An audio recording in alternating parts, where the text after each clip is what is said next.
আসসালামু আলাইকুম ভিউয়ার্স, আশা করি সবাই ভালো আছেন। ইনশাল্লাহ আমিও ভালো আছি। নিয়মিত বরাবরের মতো আবারও উপস্থিত হলাম আর একটি ভিডিও নিয়ে। নাজায়েজ শয়তানি বশীকরণ আমল আপনি যে কোনো নারীর উপর প্রয়োগ করতে পারবেন, সে বিবাহিত হোক বা অবিবাহিত হোক। এটি কিন্তু একটি সিপলি তাবিজ, অর্থাৎ শয়তানি আমল। নাজায়েজভাবে প্রয়োগ করতে পারবেন, জায়েজভাবে প্রয়োগ করতে পারবেন, উভয় ক্ষেত্রে ব্যবহার করতে পারবেন।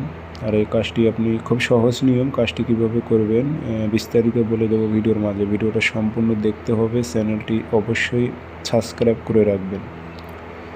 ব্যক্তিগতভাবে যদি আপনারা আমার থেকে যে কোনো ধরনের কাজ করে নিতে চান, যোগাযোগ করবেন 0133152703 ইমো আছে, হোয়াটসঅ্যাপ আছে।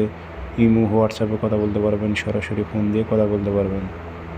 এটি নাজায়েজ শয়তানি একটি আমল, খুব সহজ নিয়ম, যে কারো নারীর উপর প্রয়োগ করতে পারবেন। আর এই তাবিজটা দিয়ে কোনো ব্যক্তি যদি বলে আমি কাজ করতে পারতেছি না, ওর কাজ আজীবনও হবে না, ওই ব্যক্তির কাজ আজীবনও হবে না।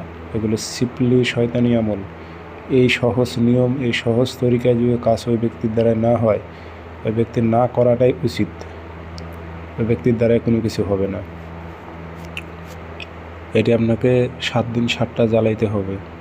নকশা লিখবেন অথবা ফটোকপি করবেন, জ্বালাইবেন শনিবার অথবা মঙ্গলবারে রাতের বেলা, মাগরিব নামাজের পর অথবা এশার নামাজের পর বসে 7টা নকশা লিখবেন অথবা ফটোকপি করে নিয়ে আসলে নিচে নাম বসায় দেবেন। 7টা নকশার নিচে অমুকের মেয়ে অমুককে, অমুকের ছেলে অমুকের কাছে হাজির কর অথবা মিলন ঘটাও উল্লেখ করে দেবেন।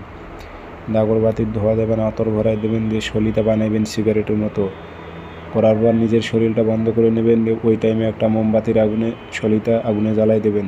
পরের দিন আবার এইভাবে 7 দিন 7টা জ্বালান। পাগলা কুকুরের মতো আপনার পিছে ঘুরবে, আপনারকে খুঁজবে।